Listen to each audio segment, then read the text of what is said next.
Welcome to Conscious Conversations. I'm Christine Marie, And I'm Charley Zhang. and this is our Soulful Dialogue series, where two soul sisters come together each month to share what's alive in our hearts and explore the beautiful messiness of being human. Through intimate, unscripted conversations, we dive into questions both big and small around self-discovery, spiritual growth, and awakening the medicine that lives within each of us to create a more conscious and compassionate world. We're here to bridge ancient wisdom with raw vulnerability, the sacred with the everyday. So settle in, open your heart, and welcome to the journey.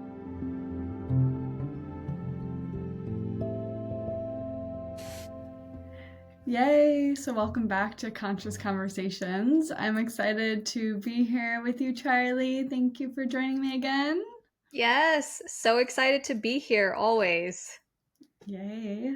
Thanks everyone too for continuing to listen and to join us with these really juicy topics that I think Charley and I always connect and come up with. So I'm really excited to dive deep into this one in particular that's been on my mind and my heart, and also what I've noticed in my community and in my clients' lives is like the topic of transitions and how hard I feel like transitions become when you continue to live a courageous and authentic life, and how like I think a lot of people in our society want the transition and the breakthrough and like all these things, and it can be seen as like the shiny carrot to like chase, but ultimately like when you get to the point of moving through the transition, I've noticed that it's getting more and more challenging because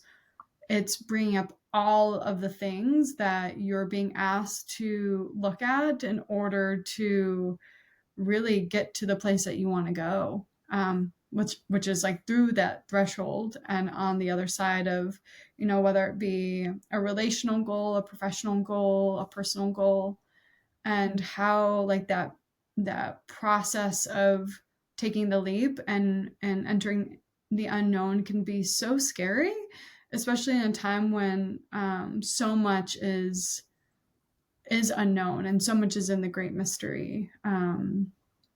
And yeah, we were talking right before we recorded about even the process of like transitions and authentic living being like one and the same, where you have to really see it as more of like, it's not for the faint of heart, out of Charley's words, but it's more so of like, yeah, it's bold, it's daring, it's you have to be almost fearless or just take your fear with you, because there's so much that is at stake to lose while you're trying to receive all that you desire. And so yeah, that's like the introduction of our theme. And I'm curious for you, Charley, what transition are you navigating in your life right now? And maybe how is that going for you? And what's working and what's not working? Oh gosh, where to even start? Well, I have been in a months-long transition now. So I was laid off in March, and that was very much the universe forcing my hand and being like, surprise, you had been wanting this for as long as you could remember. I worked in corporate for over 10 years. And the universe essentially forced me into this transition, and I was in unemployment for 6 months. I'm now out of that period, and so now it's running into 7 months, 8 months of being in this in between place where I am really looking at what's next for me in terms of vocation and career, and recognizing that so much of what I've been doing for these past 10 years in corporate, working in advertising and brand consulting, that is just no longer congruent with who I am right now. And I have a sense of what I'm moving towards, but I don't know precisely what that looks like. And it feels like that has really been the defining characteristic of my transition. It's that feeling of I'm leaving, but I've not yet arrived. And that's what makes the transition so uncomfortable. It's that in-between space where you're no longer one thing, but you haven't yet become the next thing that you want to become. And that's inherently disorganizing. Mm. And I think, what you were saying about the uncertainty piece, that has been a really potent experience for me of learning how to really, and still learning how to really sit with uncertainty and to look at it not as something that I need to solve, because that's essentially the left brain wanting to look at life as like a puzzle with things, that you can piece together really easily.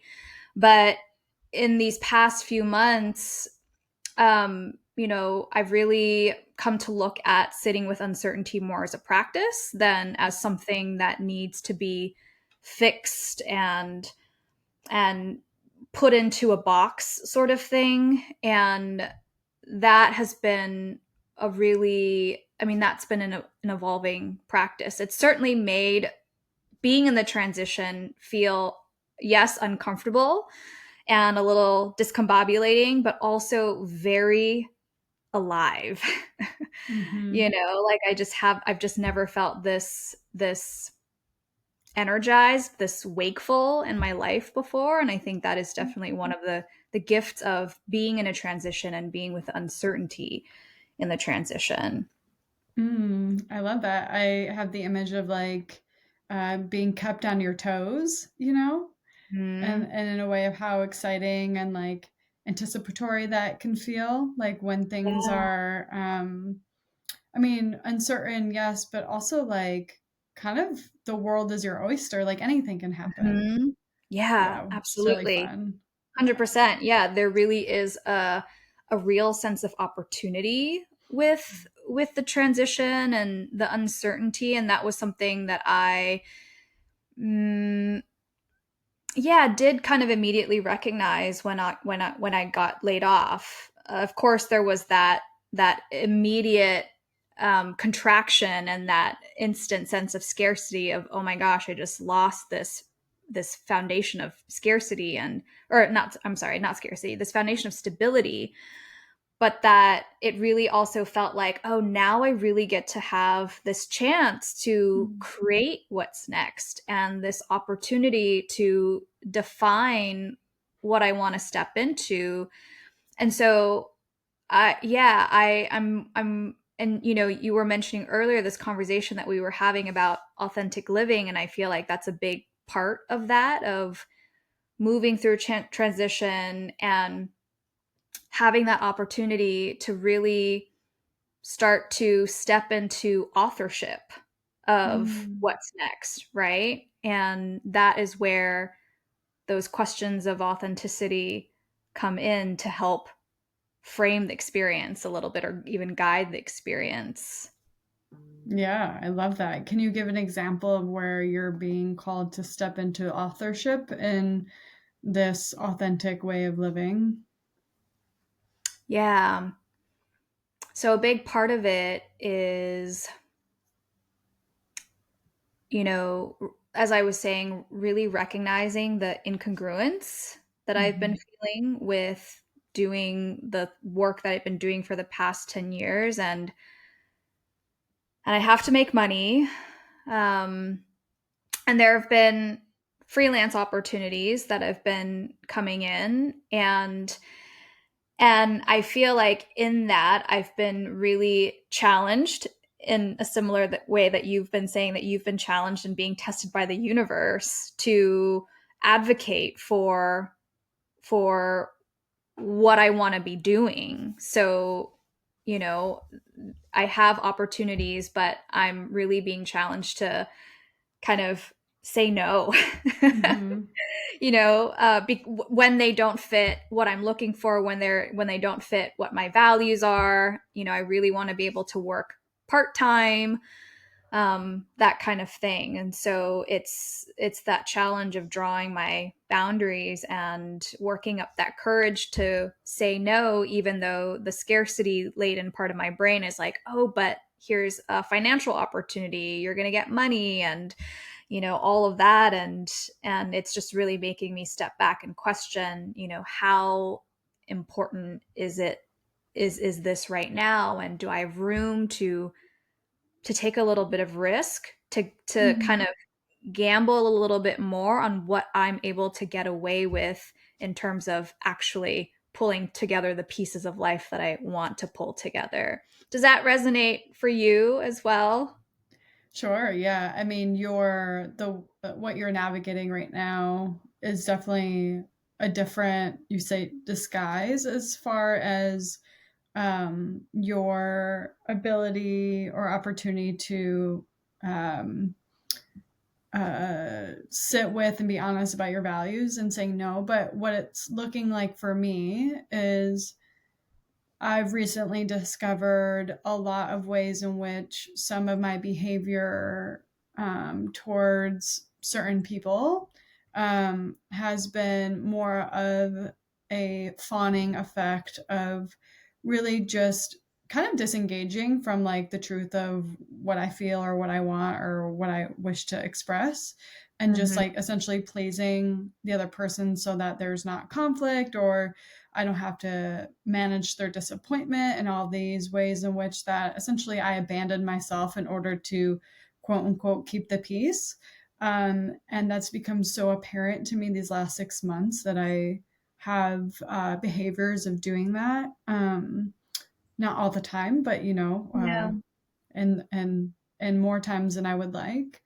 And so what I've been challenged with is like kind of a lot of different opportunities to have um, hard conversations with people um, Mm-hmm. that really uh, can bring some anxiety to my body because I'm afraid of hurting their feelings, or I'm afraid that they'll be disappointed or hurt. And in my own empowerment practice, it's like just really assuring myself that even if the truth of how I feel hurts somebody else, like I've got me, and I feel safe enough in my body and my truth that no matter what happens, because of that, like everything is going to be okay. And it feels like a really big moment of transition for me, of completely rechanging a pattern that's kept me safe and secure and quote unquote protected for so long, that Mm-hmm. I'm just really ready to retire and really ready to transform into something that's more serving for me, and actually for the greater bits of any relationship, because a relationship that's built on authentic expression, I think, is way more beautiful than something that's built on perceived perfection of like, oh, because we don't have conflict, then everything is wonderful and great.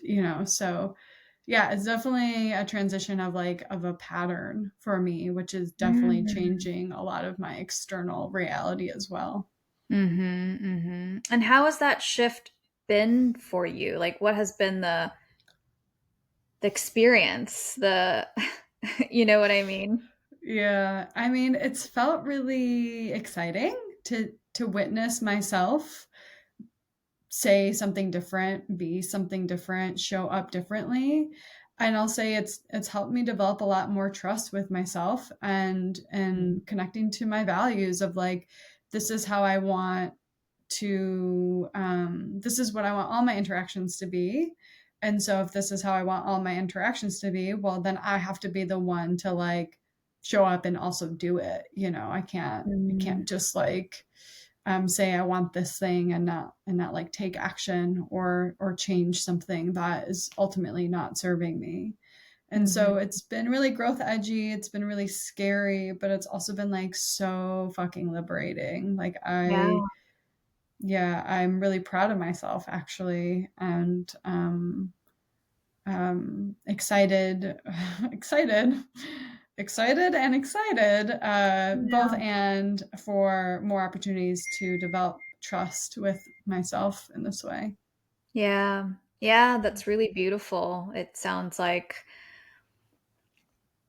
elevating your voice and, Mm, putting really making it heard. And what I'm hearing in that is it's not about replacing another person's voice in that, mhm, but just making sure that your voice is a part of the conversation and that it's not just taking a step back and hiding or staying quiet somewhere, but that you're really, yeah, there's just the visual that I get. It's almost like the volume, the just dialing up the mhm. volume on your voice.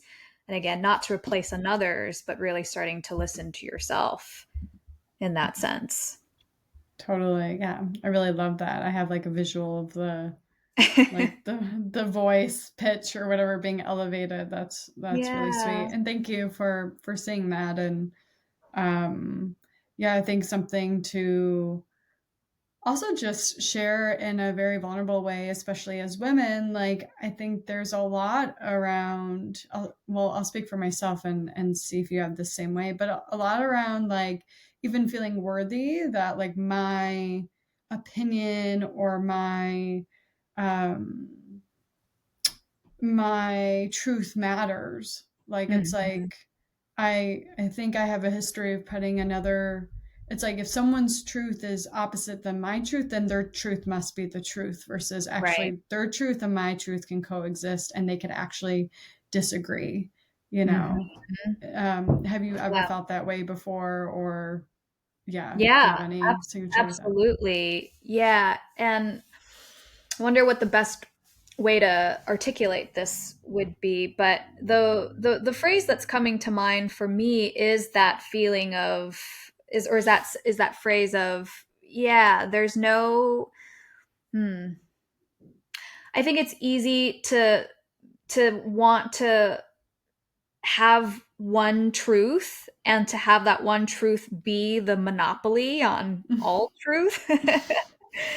and and I think that it's a marker of someone who has capacity and space and room to be able to acknowledge that there are multiple truths and sometimes Mhm. those truths can come together and some sort of compromise can be struck or some sort of agreement can be struck. Sometimes the truths are at diametric opposites, and that's okay too. I think that there's just this sense of safety that one finds when you realize that, yeah, like people can go their own way, you can go their own way. Sometimes you come together, sometimes you go in opposite directions, and it's all fine. Like there's no wrong experience in Mhm. any of that.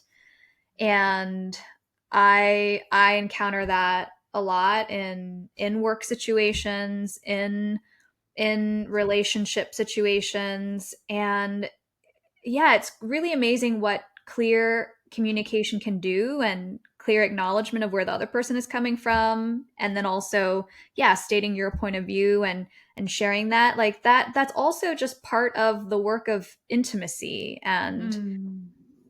and connection. And I think it is a marker of intimacy and mature relationship when two people can express truths and they don't have to cancel each one another out, or or it's not a battle, it's not a competition. It's Mhm. just sharing and being able to still relate in some way. Totally. Yeah, it's like how can conscious conversation be like a bridge builder between Mhm. two parties, you know? And oftentimes, I was just sharing this with Josh actually, about how like having that challenging conversation like can really like make my skin itch, like it's so uncomfortable, but Mm. like after the conversation is over I can just take a deep breath of relief. I'm just like, oh, it's Right. over. And like, oh, actually, like, um, I feel so much better by just sharing the truth of my experience versus feeling like I have to hold it in or protect it, or like, that Mhm. it's not, that it's not worthy of being heard or Yeah. received. Yeah. Yeah. 100%. And I think that hard conversations are actually a good thing. Like if you're not having hard conversations, you're probably not growing. Yeah. You're probably not um, being being challenged enough in some way. And so I think that Mm. yeah, there's a sense that I get is like, yeah, if you're having hard conversations, it means that something rich is happening. Yeah. So Yeah. yeah. And Yeah. I'm curious, like, so I see, the hard conversations as like a bridge builder, and I'm even like seeing it again like as a transition point of like, um of having one thing be something 1 minute, and then after a conversation or after whatever happens, it has transformed into something else. And in that in between spaces where I Mm, think there's so much, you could say, so much room for anything to happen. yeah. And so I'm curious about, for you, maybe not so much in like the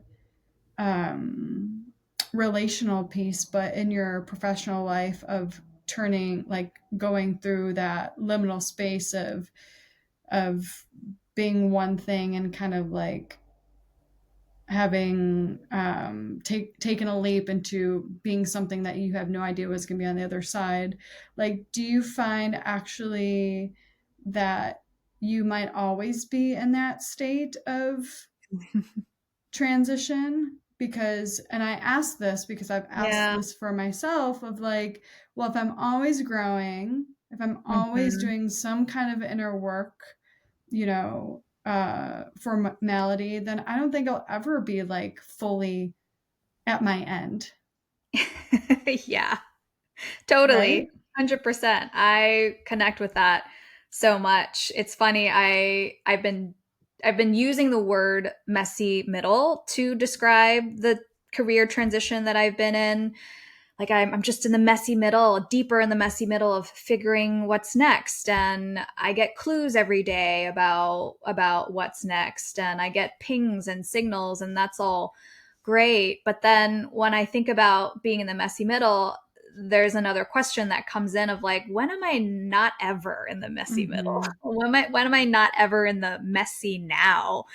Because I'm always in motion. I'm always changing and evolving, and there's always going to be stressors that come in. I'll brush up against the limitations of reality, and yeah, it's an ever evolving place to be. And that's why I really think about this practice of uncertainty and being in the in between as a practice of emergence. And Mm. just and yeah, and the more that I have been reflecting on that, the more I really see myself as I am forever in the in between. And how do I meet that with a little bit less resistance, and and hold that with a little bit more curiosity, Mm. and a sense of possibility as well. And it has really felt a little bit less like, oh my gosh, I'm scared of what's coming, and more of, ooh, I wonder what's around the corner. I wonder what's going to happen tomorrow. I wonder what's going to happen the day after that, because I just don't know how it's all going to piece together. But that's the really exciting part of it too. And there are some days where I feel like the time is now to act and feed something back into the system. And then other days, it's so quiet and it feels like nothing needs to be done right Mm-hmm. now. And so there's this interplay of moving and acting, but also waiting with some patience until something new happens, and then there's more information or more data to act upon, you know? So it really Mm. does feel a little bit like a dance or a partnership or a collaboration with all of the unpredictable pieces that are a part of my life. So Mm. it's very dynamic. It feels like a very dynamic process. Yeah. Yeah. Well, I feel like given how many conversations I've had and client calls I've been engaging with lately, is that it feels like a lot of people are doing that dance right now, especially with, Mhm. what's happening on a collective level. But like, that's also, I feel like what's happening on a collective level is also kind of forcing people to really be honest with themselves as to what's Yeah. happening on a personal level, of like what is actually in alignment with my truth in this moment and what actually is like draining my life force energy or keeping me Mhm. distracted from the things that I say I want or that are calling me. And I think it's really hard to be honest with ourselves sometimes because usually when we're forced to be honest is like when we can't no longer be in denial of what needs to change, and then that Totally. it's like okay, it's here, and it's like are we going to do the thing that we're being invited to do so that we can ultimately be where we want to be, or are we going to consciously choose to continue to ignore the thing that we know is going to be better for us in the long run? And I think every choice is okay. I don't believe in any wrong choices, Yeah. as long as you know that there is a choice and you might be consciously choosing by not acting or by not Right. engaging with the thing that is right in front of you, which Yeah. is like not fun sometimes.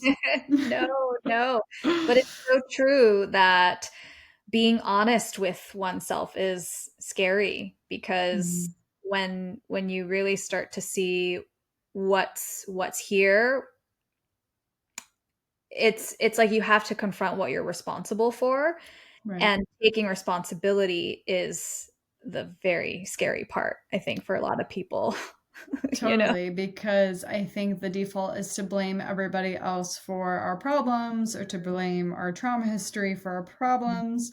And I think all of that can be valid in some ways, but also at the end of the day, it's like ultimately up to us to take responsibility for how our lives look and what we're doing in order to Mhm. support ourselves or to to maybe separate ourselves from that which we desire. And Mhm. also in that umbrella, it's it's not diminishing the ancestral generational patterns that we have ingrained and all of that and the cultural conditioning. It's like a lot of the time we don't even know we're doing something that is not favorable to ourselves until like the moment is clear and we're ready to see it.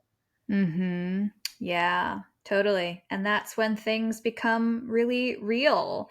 And that's when there is a real opportunity to live authentically and to live, and as we were saying before, like living authentically isn't it's not an easy path. It's not an effortless path. It's not the path of least resistance. It's actually a path of really intense engagement and deep Mhm. participation with life, which is something that I have always really seen you do. Thank you. and and yeah, Yeah. I and so when I think about authenticity, I do actually think of you. Like you're someone who really figures in my mind as a true persona, avatar, mascot, or whatever the words are for authenticity. That it really isn't something for the faint of heart, but it is definitely for those who live in the heart, who live in the Mm. heart 100% of the time, or as much of the time as possible. And Mm. I'm really happy to hear that the transition that you're going through feels really empowering and like a yeah remembrance of your voice. And yeah, I think that can be really, that sounds incredibly impactful. And so I'm just drawing attention to yeah the different kinds of transitions that we're going through. One where it feels like, you're just sort of like you're building this, I don't know how to describe it. I'm just getting this visual of like scaffolding around Mhm. you, and strengthening the scaffolding of strength. And the transition that I'm in is more like a, yeah, it's like more of a loose threshold, and there's a lot of Mm. uncertainty, but I'm also learning so much about myself through that.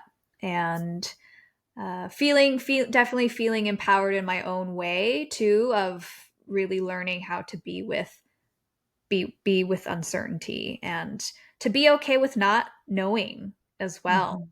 not knowing what's next, but in that space really come to know myself Right. too, which is really the very empowering part of it all. Yeah, I love that. Well, thank you for sharing. The Yeah, thanks for authentic the topic. avatar. Maybe I should be that for Halloween this weekend. The authentic avatar. Yeah, there you Um, go. Oh, yeah. And the alliteration, that works too. right. But one last thing that I was thinking about as you were sharing was how how going on the journey of like discovering oneself and deepening the connection with oneself is like I think the most rewarding thing you could possibly Mhm. choose.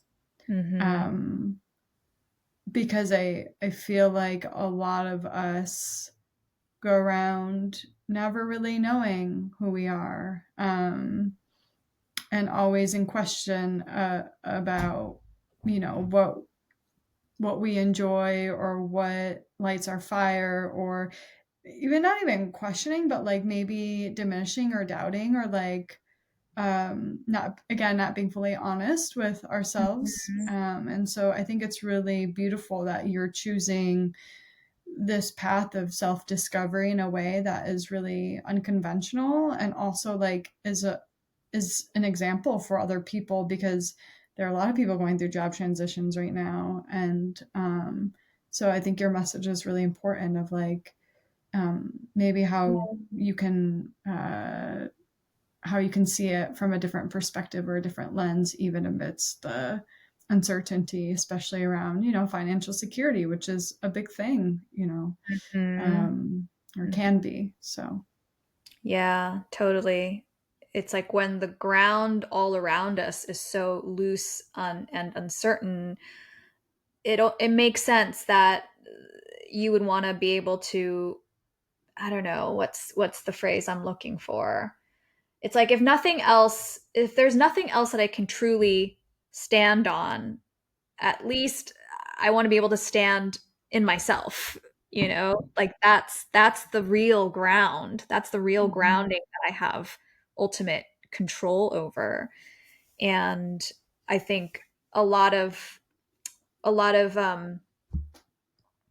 I think some really powerful ways to combat doubt when you mhm, know who you are. mhm, When you can say, I know I'm good at this, I know that I'm resilient at that, and I know XYZ, that's where you really find the safety and the stability. It's not in the external conditions, but it's safety in your own resourcefulness and your absolutely. own smarts and your own gifts, right? And so the inward journey, I think, is really calling to a lot of people at this Mhm. time. So it makes sense to me that that's what your clients are going through. Yeah, and one last piece to like tie it all together is that like sometimes knowing what we're good at or skillful at shows us what maybe we're challenged with in some areas.